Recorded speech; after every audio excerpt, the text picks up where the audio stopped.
Hey, I'm Evelyn, And I'm Robert. and we're talking about it. And what we're going to be talking about today is the Lord of the Rings role playing game. It's made specifically to fit with the 5e rules. For Dungeons and Dragons. And we can also tell you that there are some changes, but also in the book, though, it says follow the 5e rules here. So they don't Yes, have to rewrite those rules. And much. that's why, and that's also why there's only one book. It's a combination of the player's guide and the DM guide, which is not called a DM in this game. It is called the Lore Master, which I like that little thing. And I find it really interesting way to try to put together a game, a campaign. Right. Yeah, it's essentially so it's based off of the One Ring role-playing game and put it into 5e Dungeons and Dragons rules to help players that play D&D play a game within the Lord of the Rings. And while there is a lot that's changed, the book does specifically say if there's nothing changed, just assume basic 5e stuff. And there are a lot of changes that is really cool, but I want to set up I guess the storyline a little bit. So the lore master creates a plot for the characters that form their own fellowship. And it is set right between Bilbo returning home from helping the dwarves to right before Bilbo's birthday. So while it's not a huge amount of time, it still gives you a lot of leeway for when you want it set, because it talks about how there is a darkness that is starting to come forward, and there's more evil and bad things lurking in the shadows than there were before. And the book has a very handy timeline, actually, of important events. So that way you can create your story around that if you want to as well, which Okay. is really Yeah. cool.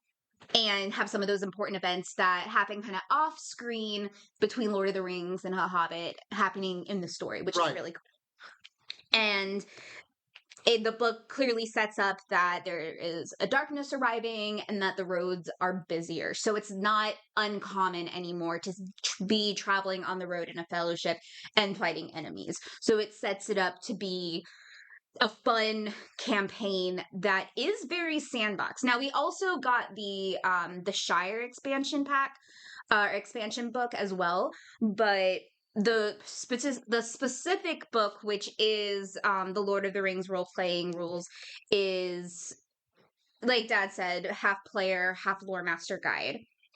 So what it says is the main pillars of the gameplay is combat, council, and journey. And then there's two main phases, an adventure phase and a fellowship phase. So the council phase is a new dynamic that we haven't really that we don't really get in D&D, that I think is absolutely brilliant, where it is high stakes discussion where you interact with the greatest and the wisest in the land. And there are particular game mechanics that I will get to with that you have to be able to pass that will like either help or hinder whatever your mission is, Right. which is really, really interesting.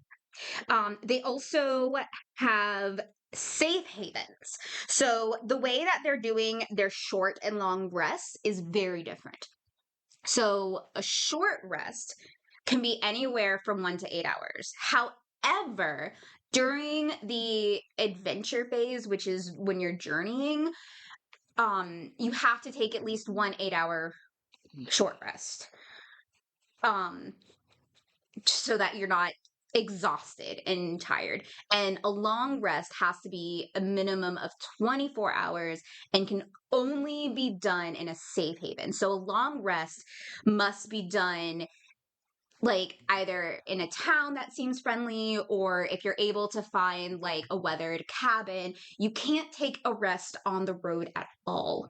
You can't set up camp, do anything because it's just not safe. So the rests are very different Right. Yeah. here. There's so much going on. You really don't rest. Is, Exactly. is the point. And only safe havens, which is where it's specific places that your fellowship feels completely comfortable and safe. That's where you can take your long rests. So, with that, there are some new skills involved. So, we know about basic skills like persuasion, animal handling, right? So, we have explore, which is under wisdom, which is essentially moving through unfamiliar wild lands. We have hunting, which is also wisdom. And that's really interesting because it doesn't just mean hunting game or following tracks, but it can be applied to hunting your enemies, which is really neat. You have old lore, which is intelligence, which is being able to recall obscure information from the elder days that it really emphasizes that knowing old lore can help you figure out how to work things out in the present day. Right. And oh Lord kind of takes place of history. Yes, Yeah. yeah, it takes the place of history. It is basically a history check. We have travel, which again is also wisdom. A lot of these are wisdom and intelligence. So travel is essentially estimating how long a journey is going to take, how to reading a map, and even evaluating if like a group of strangers on the road can be safely approached or not. And then the last one that I think is absolutely brilliant that they, of course, had to have is riddle, which is intelligence. And the book makes a specific point to say that riddle games, such as between um, Bilbo and Gollum, are very common. And riddle isn't just the riddle game itself, but it's also deducing information that may seem unconnected. So it can be puzzles, it can be information that you've gotten from various people, and the lore master can have you make a riddle check to see if you can connect some information that you've already been given to continue on.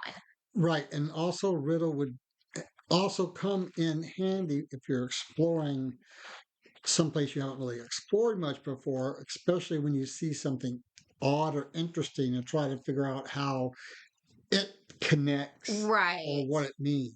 So it's kind of like a little bit of a perception and an insight checks a little bit. It's a combination of a bunch of those. Right. And a good example of that is when they're at the doors of Moria, Mhm. trying to figure Right. out the words to To open up enter. the door. Yeah. Exactly, exactly. So we also have something called a magical success. And the book basically describes this as having rolled a nat 20 automatically. So you get different checks, like wisdom checks, dexterity checks, or you have magical success using tools. And if you have a magical success as an outcome, like they'll say it's like, oh, I'm going to use a magical success on this. The player can kind of choose. It's a lot more complicated than that, but I'm not getting into it. But it's basically completing a task or knowing something so well that it had to have been magical. And that gets really fun with the storytelling and the role playing aspect of it. Yeah. So I thought that was really interesting. And then we also have encumbrance. So what's really interesting about encumbrance is in D&D, I mean hardcore players of course take weight into consideration. But for more casual players like you and I during our campaigns, like I don't use weight unless there's like something ridiculous. Right. Yep. Yeah, same for you. Yeah. Yep. The only weight that I really like keep track of is a bag of holding. Because I have had my players try to do ridiculous things with that. But um What, you can't put a cow in a bag of holding? Not for long, anyway. Not for long. It's air. As they found out with a companion they tried to store in Oh there. my God, that's hilarious. Yep. Yeah. Um, so anyway, so encumbrance is very important in this game because just like with the Lord of the Rings and the Hobbit, you're carrying everything you need with you. And depending on your starting equipment, you have to take weight into consideration at this point because you're traveling and you have to be able to carry all your stuff. And encumbrance really does affect how you do stuff. So the amount of stuff you can carry, the maximum amount, is 5 times your strength score. And any excess weight of that, you drop 10 feet of speed and disadvantage on athletic and acrobatics checks, as well as disadvantage on fatigue saving throws. And you have to do fatigue saving throws out in the wilds. So, for all of you people who complain about it's not realistic, This one's so realistic. when you talk about things like encumbrance and getting tired on the road and stuff like that, this takes it to the extreme of what it's like in real life. And Exactly. I can see as a DM, I might not enjoy running a game because of having to remember all that. Having Well, that's nice because actually on your character sheet, it actually does have. Let me get my blank one because we both we're working on characters and we're going to surprise each other in a minute with them. But I have my blank one, so on it actually has an encumbrance section yes, yep. to see if you're encumbered or heavily encumbered. And being heavily encumbered is disadvantage on basically everything, and your speed drops by 20 feet. So you don't want to be heavily encumbered. So, I don't know where you were going next, but I was going to ask about the shadow. We'll get there. Okay. Yeah. So that's something else that's on the character sheets. And we're gonna put our character sheets as well as the blank one, which is available free online as well. Free on Patreon and our socials for you guys to kind of see what we're talking about. Because what I was gonna get to now, because actually the shadow and corruption is coming up in a second. So quickly, there are special rewards that you can get where when you complete tasks and missions, rewards are essentially your players get an upgrade on their equipment, on either their tools or their armor or their weapons. And essentially, the lore master can do an example of the warden of the town pays for the blacksmith to upgrade their sword. And that's basically how you upgrade your weapons, unless, of course, you find anything else or can afford it. Then we have virtues, which we're going to talk much more about when we're talking about the character sheets. But the virtues are both common and cultural unique abilities and talents that I would say is similar to feats almost. Is the easiest way to kind of explain that.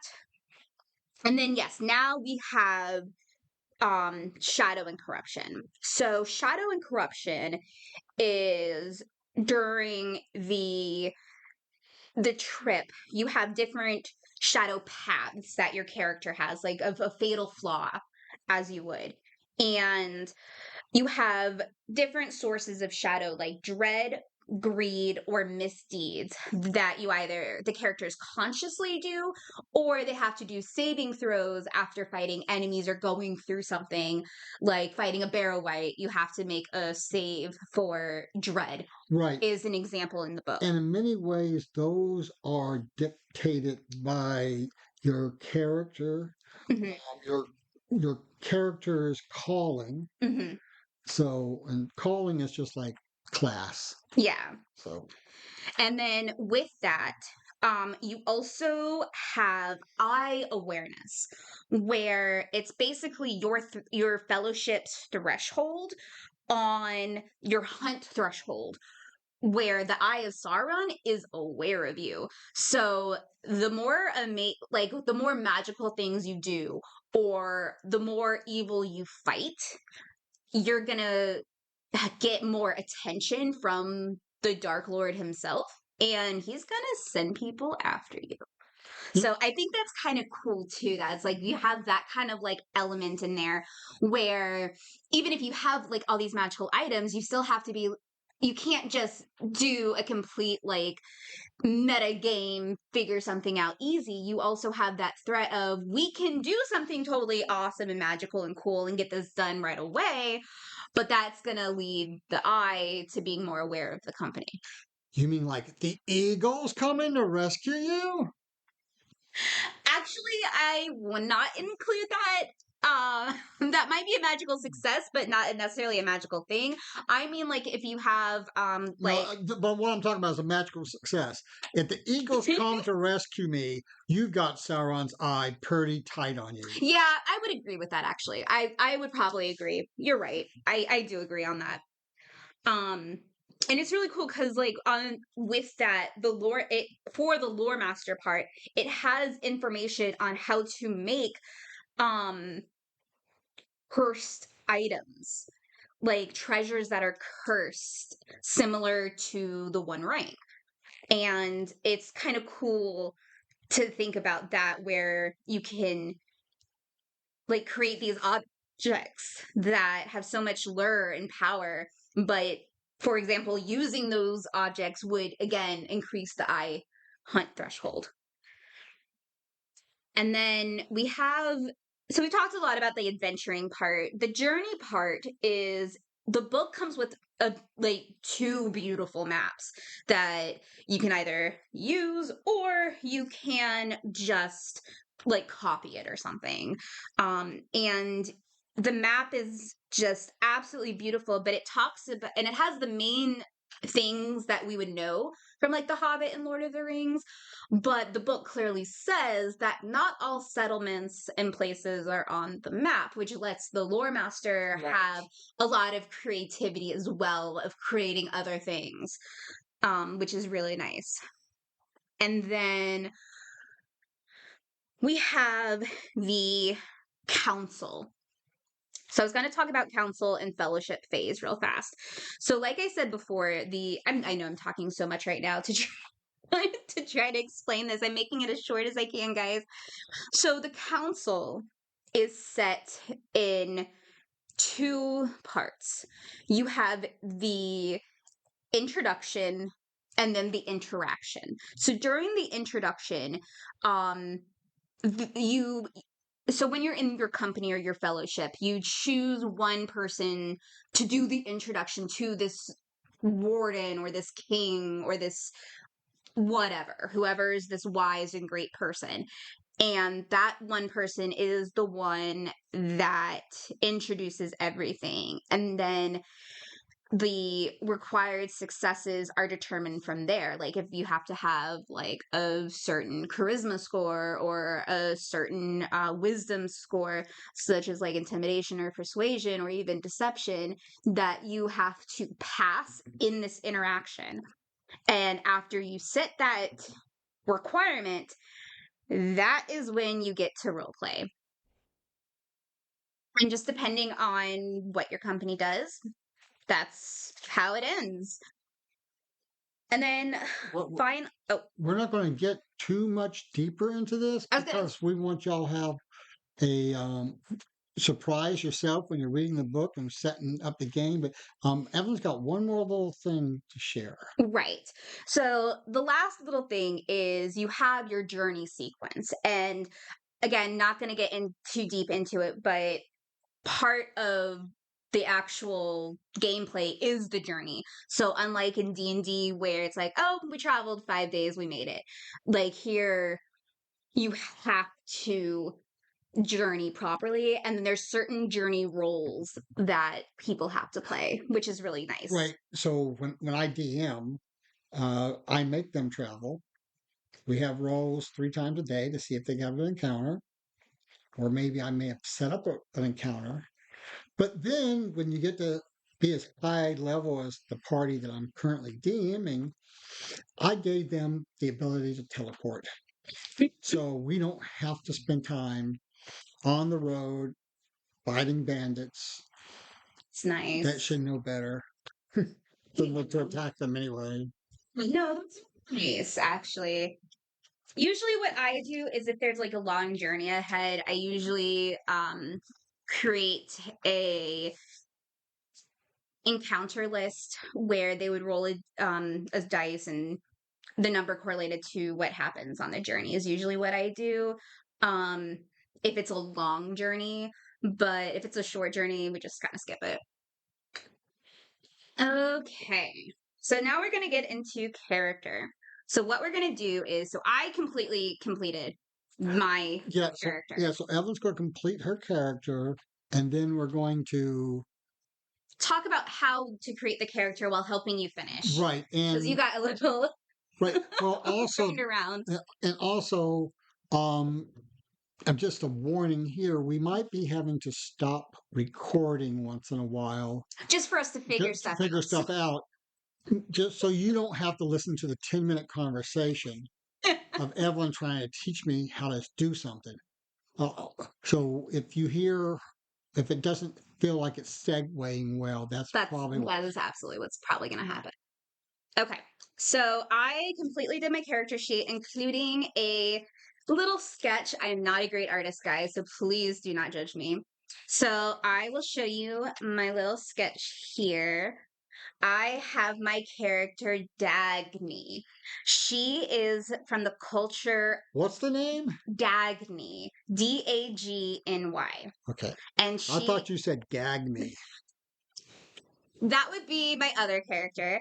But her culture is barding. So the different cultures are like dwarf, elf, human. So she's a barding from Dale, and she is a scholar. Her distinctive features are eager and proud, and her shadow path is the lure of secrets. So quickly, her backstory before I get into everything essentially that I created for her is that she's from Dale. She's learned all these amazing stories from traveling merchants, and she decides she wants to go out and find other stories to write down and share as well is essentially what she wants to do. So when I rolled up the character, I decided to do the rolling of the dice first and then succinctly doing strength, dexterity, constitution, intelligence, wisdom, charisma. Right. So the table rule that I grew up with, I should say grew up with, but and the one that you taught me. Yeah, well, this is the one what used to be my regular group came up with in 81 is you roll 4 dice, you subtract the lowest, and you do that 7 times. Yeah. And then you place those numbers where you need to place those numbers. Right. And that is usually what I do, but I decided to like really go old school. And so I did the 4 dice, take the lowest, but I did it succinctly, and whatever the number was, that's just where it was. So get ready to have some laughs on this one. Well, first of all, tell me what. Oh, yeah. Tell me what abilities should be higher. Okay, yeah. So for a scholar, wisdom, intelligence, and charisma are very important. Yeah. So my strength is 12, which isn't bad. That's a +1. My dexterity is a 6. Oh, just like real life. Yes, exactly. It's a -2 modifier. Where you gracefully fall down. Yeah. A lot. It's not even graceful. That's not even graceful at all. I just figured with her backstory, she's totally unprepared for travel because she just spent all her time reading books. Sounds good. Her constitution's 16. That's not bad. +3. Her intelligence is 14, which is a +2 modifier. Her wisdom is a 16, which is +3. And this truly, like, I just went down the line. And then her charisma is 11, which is +0, which I basically kind of based her off of a bard. And yeah, that's not a great charisma for her. her. So her with that, the virtue that she has is language of the birds, which essentially means she has advantage with bird creatures and she can kind of speak to birds a little bit and get some information. And her background is dragon stories, which goes into that she just grew up on old lore. So she is proficient in explore, old lore, performance, persuasion, and riddle. That's what she has advantage on. And she has advantage on intelligence and wisdom saves, which is nice. Her passive perception is a 13, which isn't bad. Her languages are Dalish and Westron, which is basically Westron is what they call common. Her tool proficiencies is a great bow because she's from Dale, the fiddle, and calligraphy. Her craft is songcraft, which is where that bard stuff comes in. And she also has rhymes of lore and unarmed defense, as well as she's taking the scholar tradition of lore. So that really gets into that kind of half bard, half like just historian kind of background is where that all comes from. So I so basically I had to use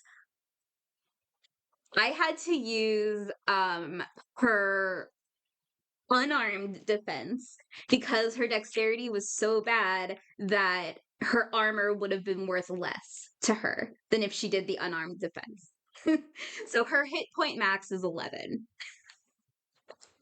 And she also has a spear as a weapon, which is a 1d6 right now with 20-foot range with wielding, but she can also throw it at a 60-foot range. She comes depending on what race or culture you're from is what you have to start with. And so she comes from a prosperous background, so she's got good stuff. She's got like the silk rope, she's got lantern and oil, she's got a lot of rations, which is really nice. And then actually, yeah, that, and she has 20 silver pennies. So she's all right starting into this. I decided that she's going to be 18, which is right at the age of majority where she just wants to leave right away as soon as she turns 18. Bardings are pretty tall, so I decided she's going to be 5'10", which is A foot taller than you. all almost a foot. Um, It's a and then she's got pale skin, light brown eyes, and dark brown hair. And the little design I did is she will literally drop all of her belongings and take out parchment paper and start writing against a tree or a rock if something interesting is happening. So she can get distracted very easily. You know, you're not supposed to create a character that's like you. I know. It is a little bit like me. I'm not gonna lie about a couple things, which is really fun. But I really like that. I was also really tempted to do like a dwarf from the Blue Hills as like a treasure hunter was one that I was really interested in as well. But this one was the one that appealed to me the most because I've only ever done one bard before, and it was that terrible attempt where we tried to do an entire party of bards that double classed in something else, and it wasn't as fun as we thought it was going to be, where we were like a traveling band, and like my other one was I was also a wizard. Did the And it drummer just die? nice. No, it just wasn't as fun as we thought it was going to be, so we scrapped it. So I've actually never properly played a bard. So this is my bard-ish character that is a bardling, but a bum. Okay. All right, so So now we're going to talk about. So what do you think of that character in general? I like it. It sounds interesting. Yeah. I mean, it's a And that's why I did the roles the way it was, because I thought it would help with creating a backstory for her right. and a personality. But yeah, so you got a little confused. So I was going to help you create your character, and that's how we're going to talk about how characters different a little bit. So the first thing is Well, also, also, we're not going to micro this though. Mhm. You'll be able to see the micro when we post our Right. character sheets. So we're just going to do the major stuff right now. Um, that's why I did my sheet in cursive, because her whole thing's calligraphy. So anyway. Right. So also, and also, okay, go ahead. I'm I sorry. was going to say, so the first thing is, what is your character's name that you have decided in his culture? Okay, Buren Steelbeard. Okay. He is a dwarf. So what kind of dwarf? Because I think it's really cool that they have subcultures with the dwarves, which is nice. Yeah, it's a dwarf of Erebor. Mhm. Um, so these are the ones that we see from The Hobbit. Right. Yes. These These are the ones traveling to the Misty Mountains. Well, these are the ones that Or coming later, I guess. yeah. Well, yeah. These are the ones that were expelled by smog. Mhm. Basically, I mean, they lived there. They worked the mines. Da da da Yeah. da da da. But for generations, they had to stay with the dwarves of the Blue Hills, I believe, because they just had no home and they longed to reclaim their homeland. Right. And so, in the So, with that information, what is your calling? my calling is warden, Warden. Okay. and this is what I'm thinking. Hmm. So my favorite character to play when I played Lord of the Rings Online were wardens. Um, there's one, they're designed not to have to run with a crowd, Okay. right? And I just wanted to learn the game by myself instead of find somebody who's already been playing it for 4 or 5 months. Fair. So, So, not like when we played Star Wars, and if I had a hard boss, I would just ask you to bring your highest level character and help me. which you can't do anymore. I know. Because they tower me down to your level. Happened once. It really only happened once that I actually had to ask you, because we would play together just for fun, but there was only one time where I'm like, I cannot beat this freaking boss. Well, I will admit that I had Alex help me a couple of times along the way too. Okay, but actually, so I originally thought about from the a dwarf from the Iron Hills, Okay. but then when I knew what I wanted my background to be, I changed it. Okay. And I was also In one sentence, what kind of background are you just thinking, so I can help you with your character? oh well, it's going to be more in one sentence. So Okay, too. so since this dwarf is from this area. Mhm. And it's post that the dwarves have taken it back. Yes. Yeah, this is sent. It's so when Bilbo returns, it's 20-ish years after he defeats Smaug. He interrupts his own estate sale. So, and anyway, I made him a warden. So, because what wardens do is they basically explore the boundaries to make sure nothing's encroaching and stuff like that. And because there was no dwarves doing this for 170 years. Yeah. I never even thought of that. That's a really good point. And he knows enough of the area by what parents and grandparents told him while they were living with the dwarfs of Iron Hill. Okay. So something with old lore would be a good, like, when deciding other things. Okay. Right. So just a couple of things real fast. Interesting enough, your charisma goes up. Okay. And it doesn't say why, but I can see that as being able to intimidate a stranger is what I think. Yeah, and like talk to people around the borders and be able to get information from them.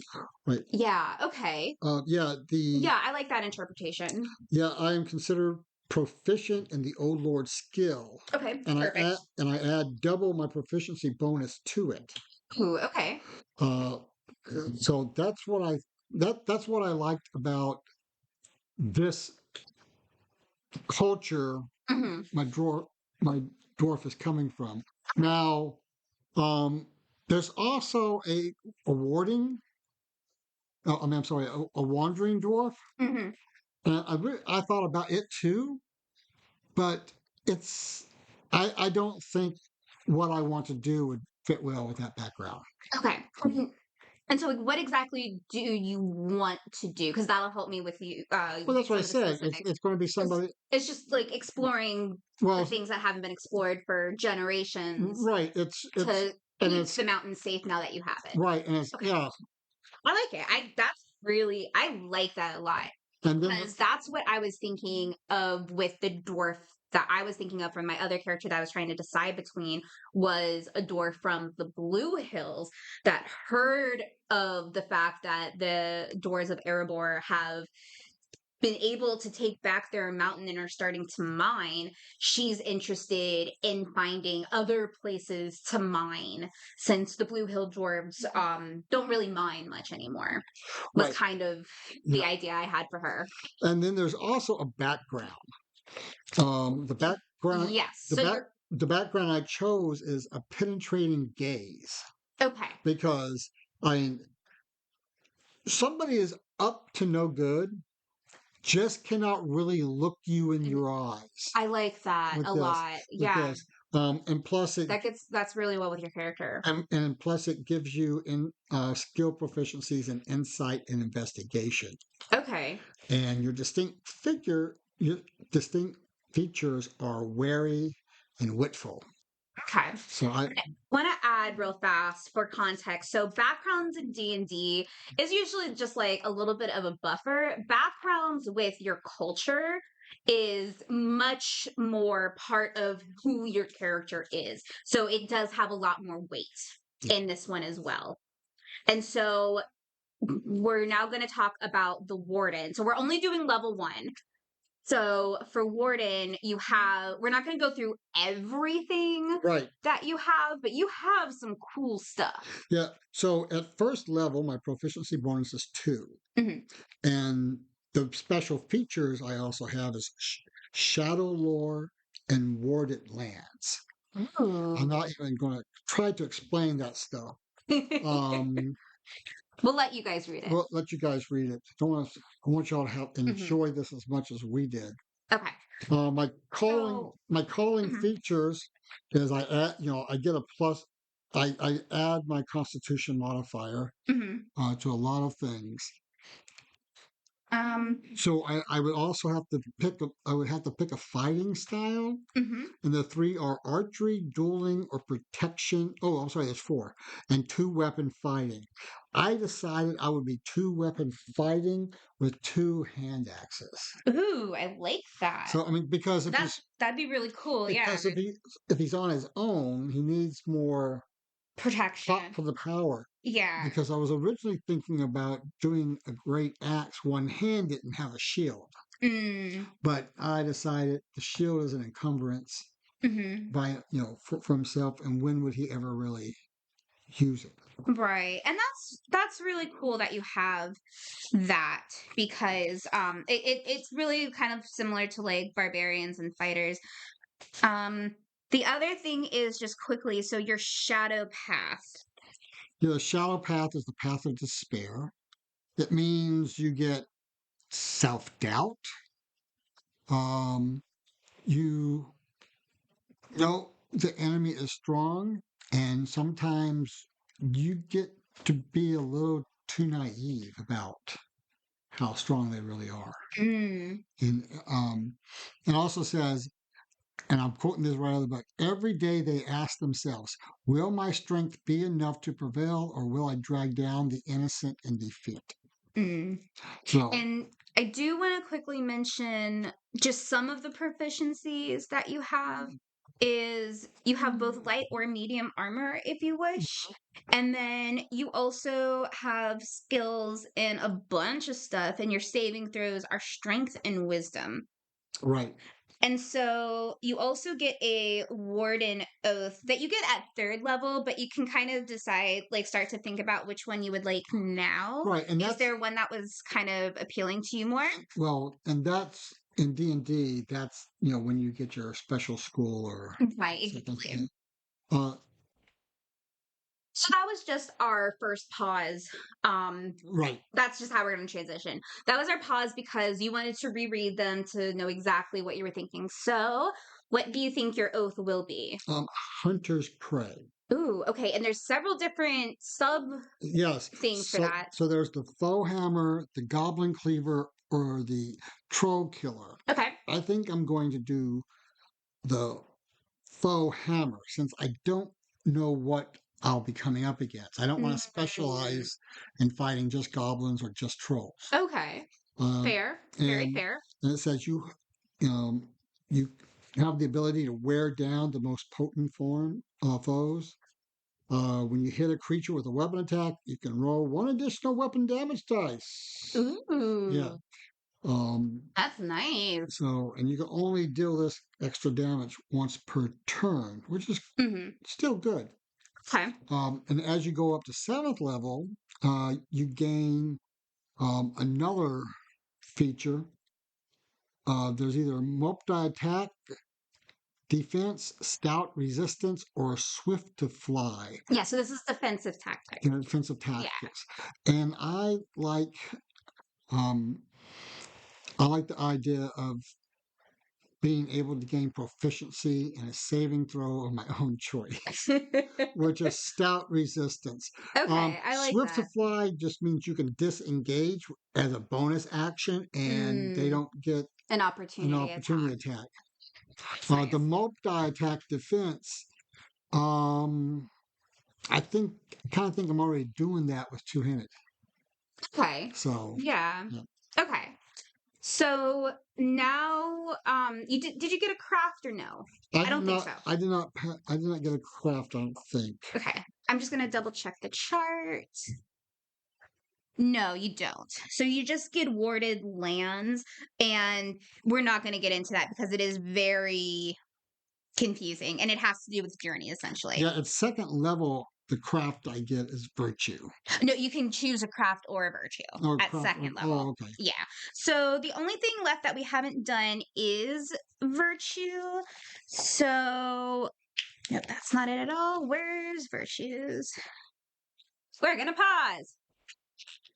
Okay, so we looked at it, and it's not until second level that you can choose a craft or a virtue. But as you level up, there's different crafts and virtues that you would choose. So you just decided that you would just tell us like what craft and what virtue you would try to decide between when you leveled up. Yeah, the virtue is Durin's Way. Okay. Durin's Way. Um, one, you basically can't be ambushed, Hmm. and two, you are also wary of being pushed into a corner when you're fighting. If I was going to go with a craft, it would be Songcraft. Okay. That way I have something to like maybe pay a farmer with, Hmm. when I'm asking them for a dry place to sleep or Okay. something like that. I can sing a song for you. Great. Okay. So I think we figured out everything. We're just gonna have to fill out your character sheet, which we're gonna do after the recording. But again, we're gonna have it on our socials and on our Patreon for free to look at it. The only other thing that we would need to do is now that we have our characters together, we would have to make our fellowship stuff. So I don't think either of us really have anything that would benefit the fellowship. Yeah, We both have kind of my character wants to join a group but doesn't really contribute mine anything. doesn't want to join a group. Yeah. So with the fellowship completed, and the book does recommend that it's easier to start with a fellowship already in place, with you guys already knowing each other and and like ready to go with that already figured out. But if you want to role play getting together, you can always do that as well. And then there's parts where you can take your fellowship points. There are different patrons your company can choose, including a special Tom Bombadil can be your patron. I saw he was there, but I didn't read what you got from him. If you were a I patron. forget, but I thought it was hilarious that he's one of the patrons that you can get. You can also name an heir to your fortune, and you can make investments in things to increase your fortune, which I thought was really interesting. Oh, it's too much like real world. It's very Hobbit like.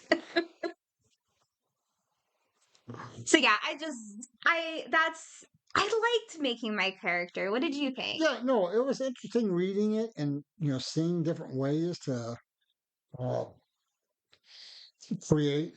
It's I mean, there is still enough choices there Hmm. where you can choose what you want to do, Hmm. or maybe even come to it with a preconceived notion of what you want to do, and you can probably find the stuff to fit into. Yes. Because I knew even before I opened up the book, I wanted to do a dwarf. Okay. I honestly thought that I was going to choose a hobbit or a dwarf. But because I never play human characters, they're just not as exciting. Um, but I don't know, the whole culture of the Bardings, where Dale is rebuilding and becoming prosperous, prosper. That word, you know what word I'm talking about. Not the phosphorus, but the prosperous. Is that it? Okay. All right. I do science, not words. Um and of course they're very close with the dwarves that are coming back to Erebor, and they are friendly with them and trading, and it's rich in both material and knowledge. So, I don't know, something about that just really interested me about that kind Right, of a culture that is coming back from being under the smoke of smog for so right. Well, long. and not only that, because smog practically demolishes the city, Yeah, and yeah, so when you're rebuilding. exactly. Yeah, And that's what I thought about the culture. Really, the and the culture. dwarves are too. Yes, exactly. And the culture just really, I found it really fascinating with that, and that the and I was kind of thinking about like what someone growing up in that kind of a lifestyle would like want to do. And that's why I got the idea for Dagny, where she grew up with stories and she'd want to find more stories and write them down and share them. Yeah, and one of the things I was thinking about to even step more back in my background Hmm. uh, is to be a descendant of one of the lower level leaders Okay. that was involved in trying to keep Smog from chasing him out Okay. originally. Gotcha. Okay. So, but and as I said, it's 170 years Yes. between that belonged to the dwarves and the dwarves taking it back. Yeah. So I never realized it was that long for some reason in my head. Yeah. It was just enough where um if I'm not mistaken, most of the company of dwarves had never been there. They were No, born, yeah, they were all born afterwards. Thorin, Thorin Oakenshield, who's the king, his father was the king that was driven out by Smog right? and killed, actually. Yeah, Yeah. No. no, No, he led them to the Blue he Hills. Yeah, he yeah, led them to the Blue Hills. right. Um, So but a lot of other dwarves did not survive that. yeah, So, so so as Evelyn said, we'll get PDFs up or images up of our character sheets so you can see it. And I think that's it. yeah. If you thought this was interesting, definitely check out the role play. I have no idea if we're ever actually going to play and report back to you guys. we've been discussing doing some sort of family game, and maybe in the future, um do that just for us to have fun. But yeah, I hope you guys found this interesting. I definitely did. Oh yeah. um Seeing all the differences from D&D, and yet all the similarities, was quite interesting. Yes. The point that I thought we would get is, well, I shouldn't say it. So what I thought I was going to get from looking at this book was just how to make characters and adventures with the existing rules. Hmm. I didn't realize how much rules or things they were going to replace Yes, to be able I to play this was game. a little surprised with how much they replaced and how much they did. But at the same time, I think that it really serves to help immerse you into the world. And that's exactly what it says. Like when you read the introduction to the book, it's like, we want you to be fully immersed into this world. And like we were talking about, like some things are just too realistic, like the encumbrance. But honestly, that's that's what it is. But a problem I see Hmm. is, I can't think of another term right now other than a rules lawyer player who, well, when someone says a hobbit wouldn't do that, well, we have pretty much of a background of what hobbits would or wouldn't do. The book actually does address that in the Hobbit section, where it says something along the lines of, while hobbits typically do A, B, and C, you do have instances of hobbits being different and choosing to do different things and follow different paths. So the book, and it does the same thing with like the elves and the dwarves. It gives you room to really mess around, I guess is a good way to put it. And I really like that, because it gives you a chance to kind of do something a little outside the box if you want to. It gives the war master opportunities to make like NPCs or like quests and journeys for them. Right. And then the one thing I was disappointed with is that the handful of examples they give Hmm. of how to build, of characters already been built, Hmm. they're all hobbits. Well, that's our Shire expansion, Exactly, but they're but that still makes sense. That would only be hobbits because it's the Shire expansion, right. But you would, and it's it just, pre-made characters for the Shire. right. But if it's supposed to also be a teaching document, True. so Yeah, that's fair. um, all right. Well, I think um, that's it. yeah, I don't have anything else. So I've been Robert, And I'm Evelyn. and you've been listening to Talking About It.